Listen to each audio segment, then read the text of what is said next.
Bersua kembali, China sumber terbesar pelancong asing ke Sabah. Butirannya kita langsung bersama Suaran Shah di Kota Kinabalu. Teruskan Suaran. Ya, Ifah. China menyumbang sumber pelancong asing terbesar di Sabah dengan jumlah ketibaan 262,070 orang daripada 706,383 ketibaan antarabangsa direkodkan bagi tempoh Januari hingga Julai tahun ini. Ketua Menteri Datuk Seri Panglima Haji Jinor berkata peningkatan itu antara lain disebabkan oleh pengecualian visa timbal balik antara Malaysia dan China yang diumumkan Disember tahun lalu. Datuk Haji Ji berkata kerajaan negeri akan terus memperkukuh persekitaran perniagaan dan meningkatkan kemudahan pelancongan bagi menarik lebih ramai pelabur dan pelancong ke Sabah. Ini termasuk bekerjasama dengan Konsulat Jeneral China di Kota Kinabalu untuk meningkatkan lagi kerjasama ekonomi dan perdagangan antara Sabah dan China.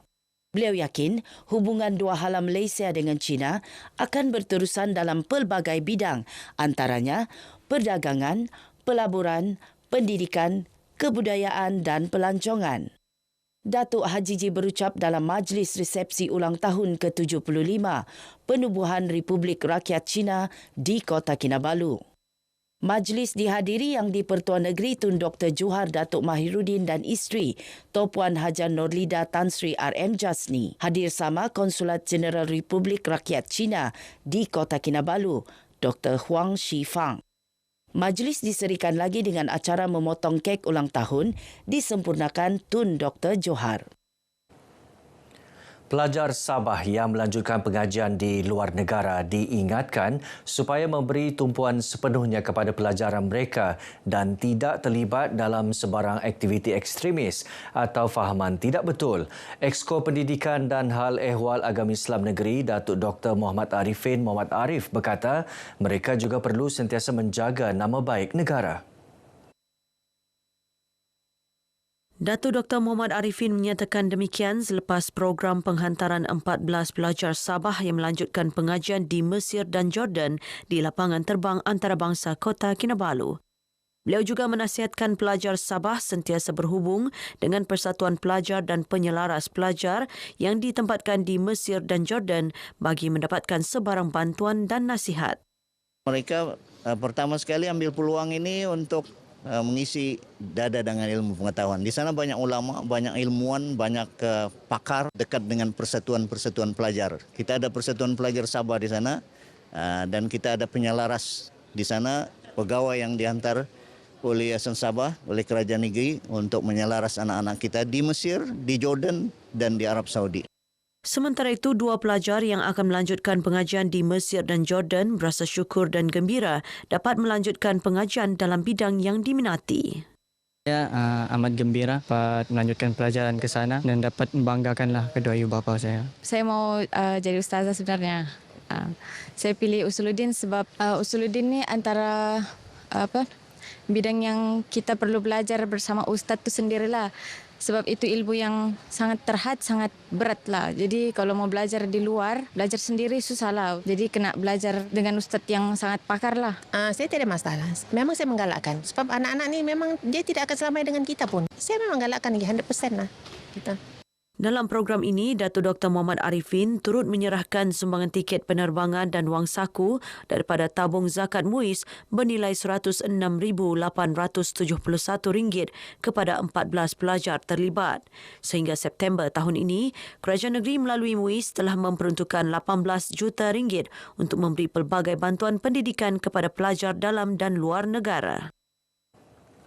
Kerajaan negeri komited untuk memperkasakan kedudukan wanita dalam pelbagai bidang ekonomi termasuk perniagaan kecantikan dan kosmetik. Menteri Pembangunan Luar Bandar Datuk Jahid Jahim berkata pelbagai kursus dan latihan disediakan untuk golongan wanita khususnya di kawasan luar bandar bagi membolehkan mereka mengusahakan perniagaan sendiri. Datuk Jahid yang juga adun Tamparuli menyatakan demikian ketika berucap merasmikan penutupan kursus kecantikan di Tamparuli. Beliau menyambut baik penganjuran kursus ini bagi meningkatkan kemahiran peserta dalam bidang berkenaan. Kursus 3 hari disertai 30 peserta ini, anjuran Kementerian Pembangunan Luar Bandar dengan kerjasama pejabat daerah kecil Tamparuli. Datuk Jahid berharap para peserta memperolehi kemahiran dalam bidang solekan sekaligus membantu mereka mencebur diri dalam dunia perniagaan khususnya kecantikan dan kosmetik. Operasi mencari dan menyelamat SAR dua beradik yang dilaporkan hilang selepas dihanyutkan kepala air di Sungai Talangkai, Karamatoi, Ulu, Suk Keningau semalam masih diteruskan. Dalam kejadian pukul 5 petang itu, mangsa warga Indonesia Nur Sifa Asrul 3 tahun dan adiknya Muhammad Fadli Asrul 3 bulan terlepas daripada pegangan ibu bapanya ketika kejadian berlaku yang menghanyutkan rumah kongsi didiami mangsa sekeluarga. Ketua Polis Daerah Keningau, Superintenden Yampilan Nagarai berkata, ketika kejadian, mangsa sekeluarga berada di ruang tamu rumah kira-kira 20 meter dari sungai. Sebelum kejadian, bapa mangsa sempat meninjau ke luar rumah selepas mendengar teriakan pekerja lain yang mengatakan berlakunya gempa sebelum kepala air yang turut menghanyutkan balak merempuh rumah mereka. Ibu bapa mangsa turut mengalami kecederaan dan masih berada di Hospital Keningau untuk mendapatkan rawatan lanjut. Superintenden Yampil berkata, hasil siasatan laporan polis mendapati berlakunya hujan lebat selama beberapa jam di kawasan Ulu Sungai Talangkai, Karamatoi, Ulu Suk. Manakala jarak antara kuartus pekerja dan sungai adalah lebih kurang 20 meter dan ia merupakan pertama kali kejadian kepala air berlaku di kawasan tersebut. Rumah kongsi pekerja adalah sebanyak 3 blok dan jumlah keseluruhan rumah ada 9 buah di mana rumah mangsa adalah kuartus yang paling hampir dengan sungai. Sebanyak 627 rawatan rehabilitasi telah dilaksanakan Hospital Universiti Malaysia Sabah HUMS menggunakan mesin paintbot sejak diperkenal Disember tahun lalu.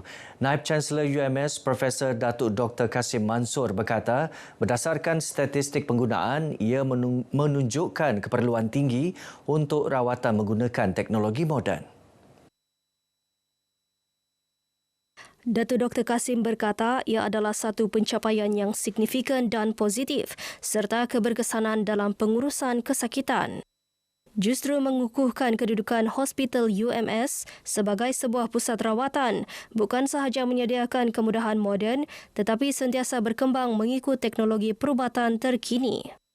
Biasanya kita menggunakan rawatan-rawatan tradisional ya, selain daripada urutan dan sebagainya ataupun painkiller, dan mesin ini yang saya dipahamkan oleh pakar, setakat ini satu-satunya mesin yang boleh detect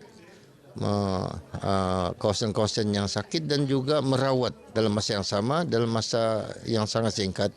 Datuk Dr. Kasim ditemui pemberita RTM selepas majlis penyerahan sumbangan mesin rehabilitasi mesin paintbot daripada syarikat Jetama Sendirian Berhad kepada Hospital UMS di Kota Kinabalu. Beliau berharap kerjasama ini akan menjadi contoh kepada lebih banyak syarikat untuk bersama-sama menyokong usaha memajukan sektor kesihatan di Sabah dan Malaysia amnya. Baik saudara, sekian perkongsian dari Sabah untuk petang ini. Untuk lebih banyak perkembangan semasa, teruskan bersama IFA. Dari sungai ke segara, Palestin pasti merdeka. Silakan IFA. Baik, terima kasih Suaran.